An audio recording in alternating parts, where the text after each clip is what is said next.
What is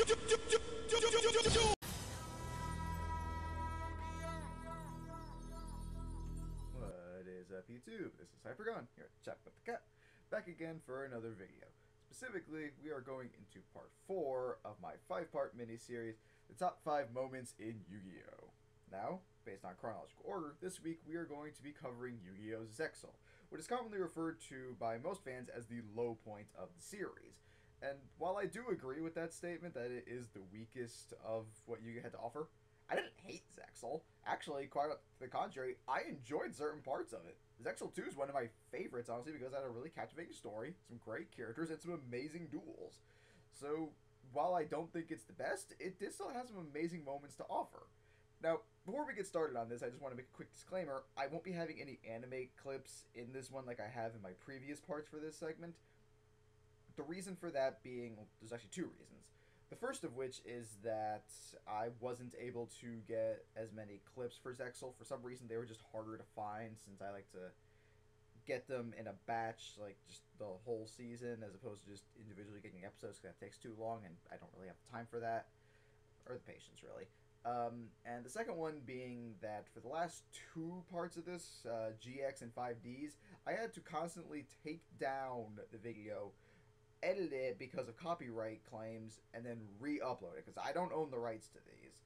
I just do it in the hopes that 4Kids or Funimation or whoever it is that owns this is not going to say, no, you can't do that. So I've had to constantly re-edit them, and I'm also getting a little impatient with that. I might do it for Arc 5. I'm not entirely sure if I will or not. We'll see. But for this week, just me talking. So, but without any further ado, let's go ahead and get started.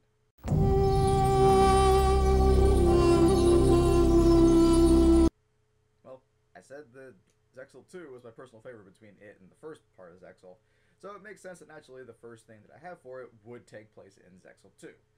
It is actually one of the first duels between Yuma and the Barian Emperors, the primary antagonist for Zexal 2.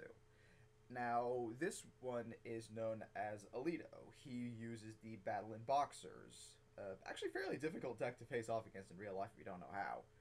But in the duel, even though Alito is one of the bad guys in this, and someone that Yuma's eventually going to have to actually permanently defeat in order to save the day and all that jazz, they actually form somewhat of a unique rivalry. It's not even like a, you're evil, I'm good, I need to stop you. It's they both enjoy dueling each other because they're having fun with it. It's something kind of rare to actually see in the Yu-Gi-Oh! Series, where Yuma is generally enjoying the duel because it's actually providing him a challenge. Nothing new there. And Alito is actually kind of enjoying facing off against Yuma because I don't really know why, that he does enjoy it for some reason. But just the way that the two interact with each other, it being a more playful duel as opposed to the usual just I must destroy you, it's a refreshing take on things. So for that reason, that duel has earned the number 5 spot on my list. Moving on to the adequately named number 4.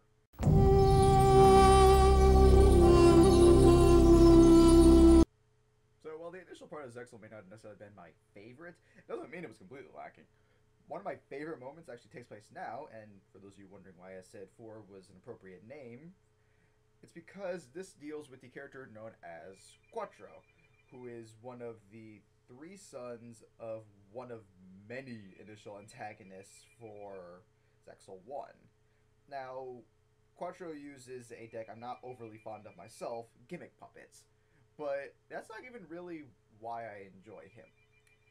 This moment takes place in the first time we see him duel. Quattro's somewhat of a star, so naturally he would have a lot of fans, 2 of which happen to be 2 of Yuma's friends.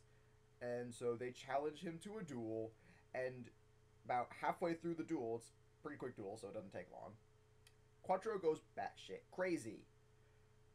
I love when characters go batshit crazy like that, especially when it's out of the blue and you don't see it coming. I don't know what it is about the crazy characters. I just love them to death. There's so many instances of them. Just, I don't know. It's like an anime weakness for me. I love the crazy anime characters, and Quattro is no exception. I don't like his deck. I don't really care much for his attitude.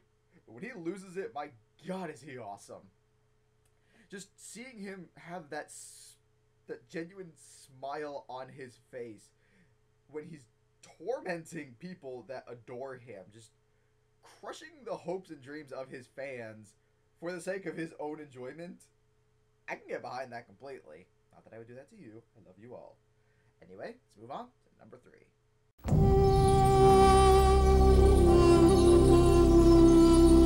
Ever since the beginning of Yu-Gi-Oh!, everyone, and I do mean everyone, has loved the rivalry between the primary protagonist and the primary rival character. First example we saw of that was Yugi and Kaiba. Then it got a little bit more blurred when we got to GX, where it could have been Jaden against either Chaz or Zane. Primarily Chaz, but you could argue either one. In 5Ds, we were greeted to Yusei and Jack Atlas. And then, in Zexal, we got Yuma and Kaito. Kaito, for me, is the rival character who has the most throwback relatability to how Kaiba originally was. If you want a little bit more detail on that, you can check out my video, which I'll hopefully remember to annotate right about here or somewhere maybe, and see exactly what I'm talking about in terms of how similar he is to Kaiba. The similarity is actually kind of disturbing. It goes into a lot of stuff about Zexal, I'm sorry, and how it relates to the original Yu-Gi-Oh! Series. But again, I've already done that, so just watch that if you want to.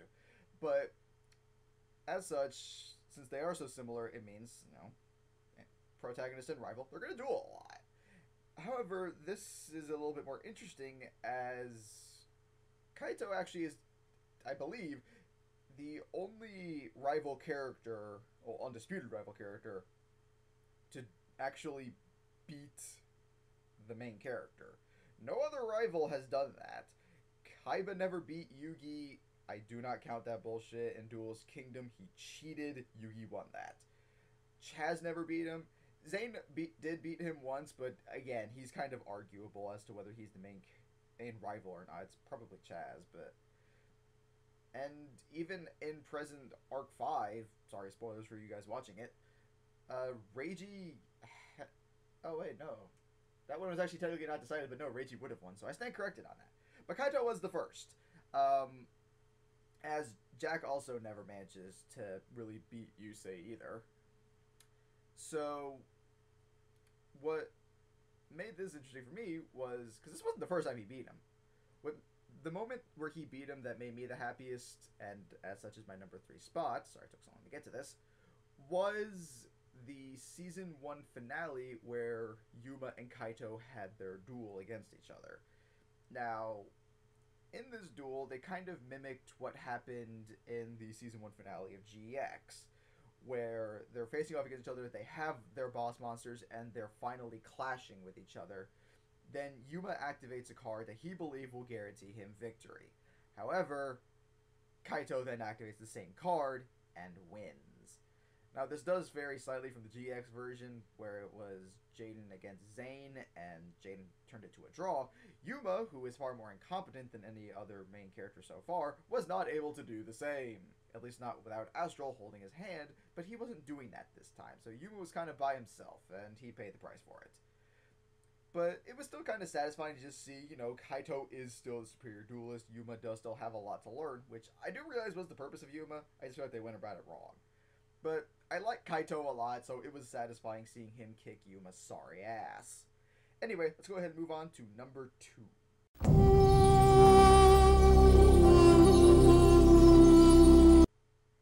And I don't know about you guys, but I feel like that's enough time spent in Zexal 1. Let's move on back to Zexal 2, where the rest of my favorite moments happened.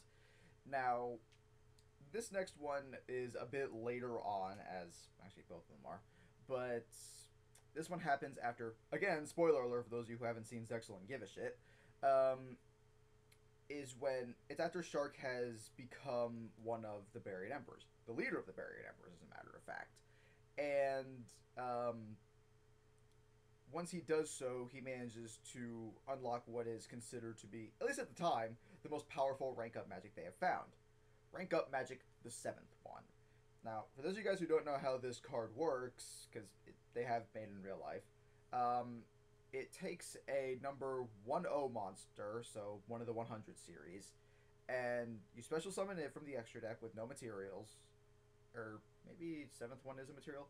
Either way, you start summoning from the deck, and then you take the C100 version of that monster and slap it on top of it. Now, for that point, they hadn't really shown the ranked up versions of their 100 series that often. They had done it, but it wasn't as consistent.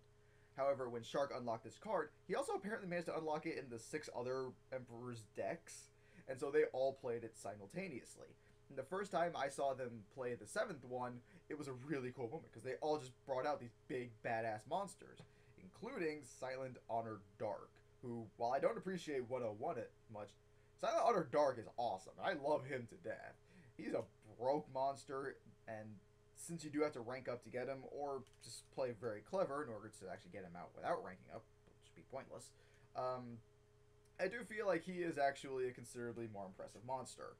So it was really cool to see that. Plus, since I watch anime in the sub variant, I did kind of enjoy hearing them try and pronounce it in their Japanese accents. If you guys want to see it, go ahead. I'm not going to pretend to try and mimic that. It'll come out terribly. But yeah, just watching them play the 7th one was really cool moment. I thoroughly enjoyed it. But there's still one moment I enjoyed more. Let's go ahead and get to it. My number 1 favorite moment from Yu-Gi-Oh! Zexal.